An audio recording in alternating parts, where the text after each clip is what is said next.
Hello students. So we have completed the joining process in the previous class, right? So now we will continue in the module 4 itself. This is the third part in that, in module 4 itself. The first part was engineering materials, the second part was joining process. Now the third part is gears and then belt drives. Okay, so now let's just begin with what is gears.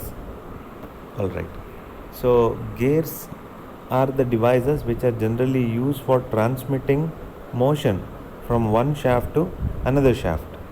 Okay, so gears are the devices which are generally used for transmitting rotating motion from one point to another point, and usually when the center distance is small. So as per the definition given here, gears are used to transmit motion or power from one shaft to another shaft, preferably if the center distance between the shaft is small. Okay, so why it is said that the center distance between the shaft is small is because one gear will have certain diameter, the next gear will have to be of certain diameter, so they have to be in contact with each other. So the center distance will be small.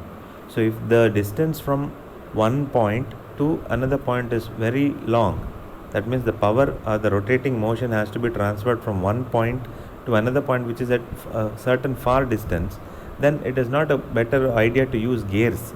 So we can use some other devices which are called as belt drives. Okay, we will come to that belt drives later on. But why gears are used is because when the distance is very small, for effective transfer of motion we are using gears. And as you all know, where do we use gears? The gears are most extensively used in automobiles, right? So you know that most of the vehicles, they have gears. So what are the advantages of gears there? Why gears are preferred in automobiles is because it's not only about transmitting the rotational motion from one point to another point. Gears can also transmit torque. Okay, and also there is a provision in the gears where they can actually increase or decrease the speed. That is one major advantages of gear. So when you have gears of different sizes, the speed of the gear can be speed of the output can be changed. So if you connect a larger gear to a smaller gear, then the speed of the smaller gear will be faster than that of the larger gear. Okay, that is one thing. Second important thing is, it is in gear, it is also possible to change the direction of rotation also. In most of the cases, that is generally not possible. So if you want to transfer from one point to speed from one shaft to another shaft, but you want the output shaft to be rotating in the opposite direction, that is also possible. If you want to make the shaft rotate in the same direction, is also possible. So gears are having these advantages. Okay, and also speed reductions, variation in gear ratios. There are so many things that can be done in case of gears. Okay, so now that when we speak about gears, so if you have not seen the gears, then you might not understand what I'm saying. Okay, so if you have seen the gears only, you will know what gear is and how it looks like. All right, so if you're thinking that gear is something that the driver in an automobile, a car or a bus, what is holding in his left hand and generally moving it towards forward and backward, that is not gear, that is the gear lever what is having in his hand. Okay, which is enabling different gears, engaging different gears. That is a gear lever. What actually gear means is inside the gearbox, which is not generally seen in the vehicles. Okay, but for an example, if I want to tell you where gears are usually seen, is a sugarcane machine, if you can imagine, right? You all have seen the sugarcane machine, isn't it? So there, if you see the wheels which are connected in the sidewards, right, you would have seen it has many teeth, and one larger wheel will be there which will be connected to another smaller wheel, which is again in turn connected to another wheel. So nowadays they rotate it using motors, but earlier days, if you see, without motors also you have these machines where they rotate it by hand itself.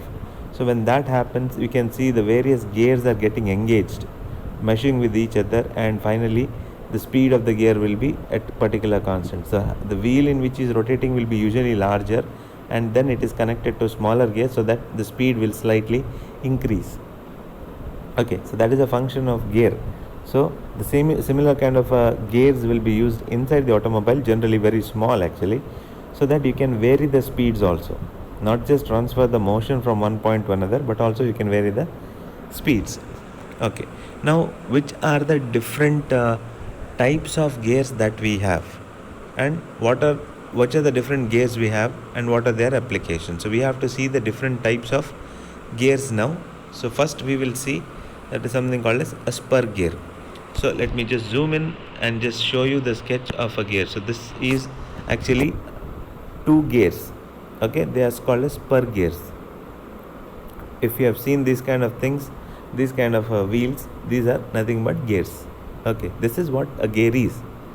So you have a gear is basically a circular cylindrical object. So it will have teeth, so projections on the top, as you can see here, right? You can see the projections here. These are called as gear teeth. Okay, so this will be the center to which a shaft will be connected generally, and then on the circumference of that circle you will have these projections, and those are called as gear teeth. So each gear will have a teeth, and when two gears are in contact with each other, the teeth will properly engage with one another, and when one is rotating, the other one will also be rotated. So the main one which is connected to some input is called as a driver, and the one to which the power has to be transmitted is called as a driven gear. So one will be a driver and one will be a driven.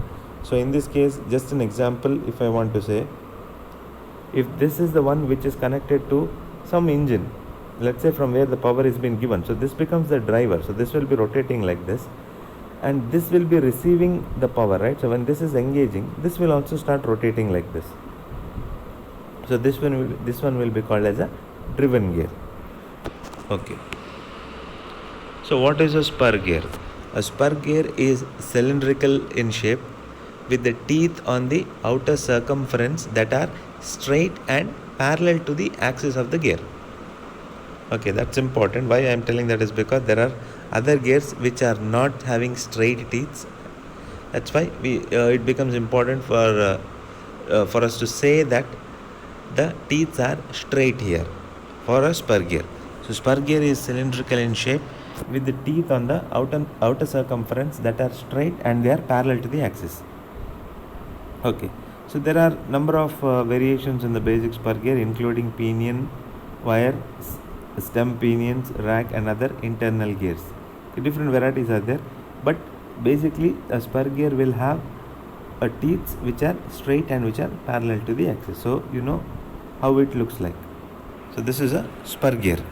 And where is this used? These are used in automobiles. Most of the automobiles and other power transmitting devices, we use spur gears. Okay, so next one we have something called as helical gears. So what are helical gears? Helical gears are cylindrical gears with the teeth that are at an angle to the axis of rotation of the gear wheel.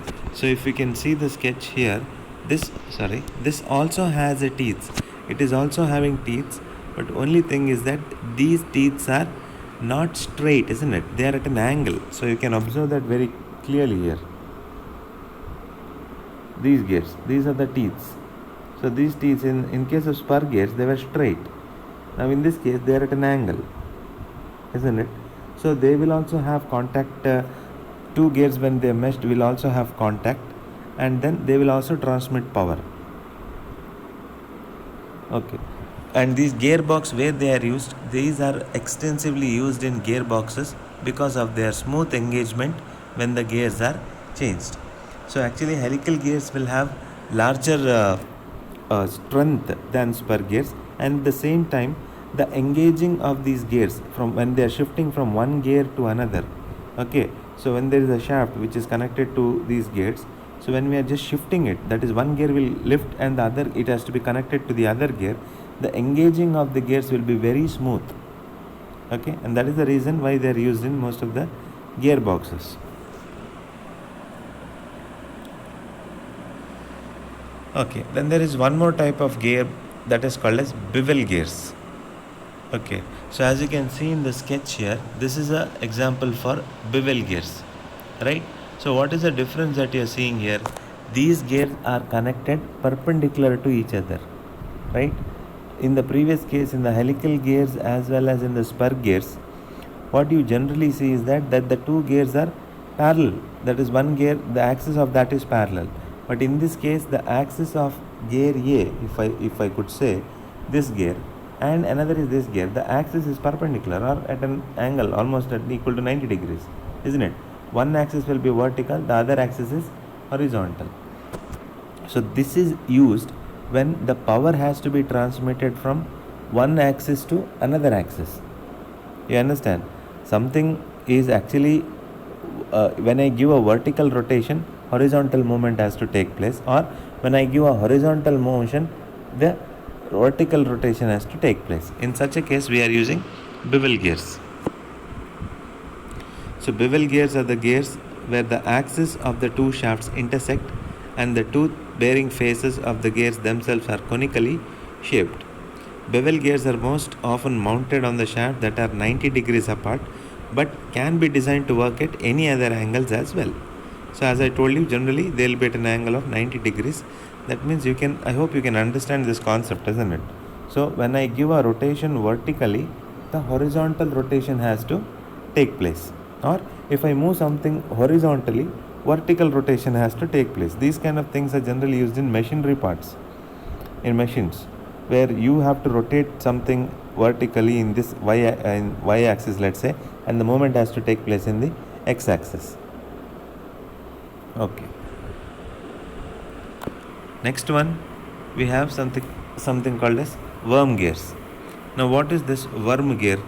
So worm gear or a worm drive is a gear arrangement in which a worm, which is a gear in the form of a screw, as you can see here, meshes with the worm gear. The two elements are called as worm screw and worm wheel. So you can see that here. Alright. So there is something called as a worm shaft and a worm wheel. Okay, that means one of them will be generally as a screw and the other one will be usually in the form of a spur gear. So when we give rotation to the worm shaft, the worm wheel has to rotate. Or the other case, if worm wheel is being rotated, the worm shaft will move. So one can have a linear motion, the other can have rotational motion, or if the other one is given rotation, even this will have a different motion. So that is called as worm and wheel. Okay, so this is an example of worm and wheel. So you can see that the worm shaft is on the top and there is a worm wheel here. So when the worm shaft is given a rotation, worm wheel will rotate. Okay.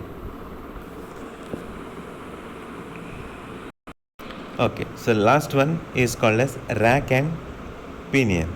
Now what do you mean by rack and pinion? So you can see these are the gears in which one will be circular, which is called as a pinion, which is usually a spur gear. Okay, and the other one is called as a rack. That means that gear will not be circular, but they will be straight, as you can see here, right?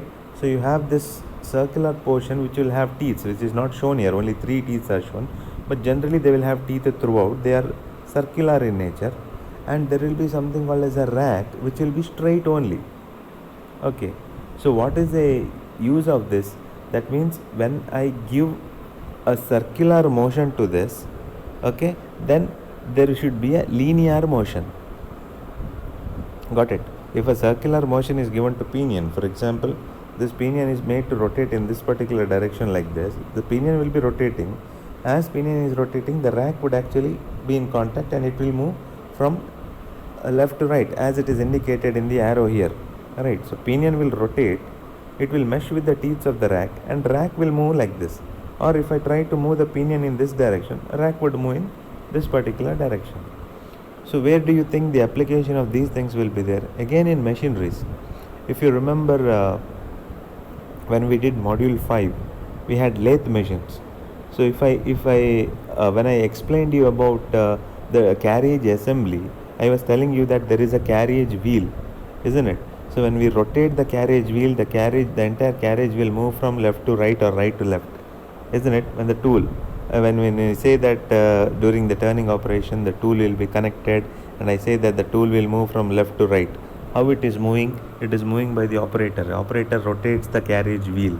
So that means the carriage wheel will have a pinion which is being rotated like this, and the whole setup will be on the rack.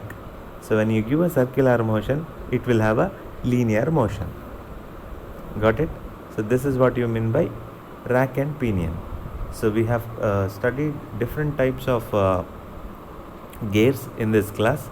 Okay, so we started off with the spur gear, then helical gears, then bevel gears, and then worm and wheel, and then finally rack and pinion.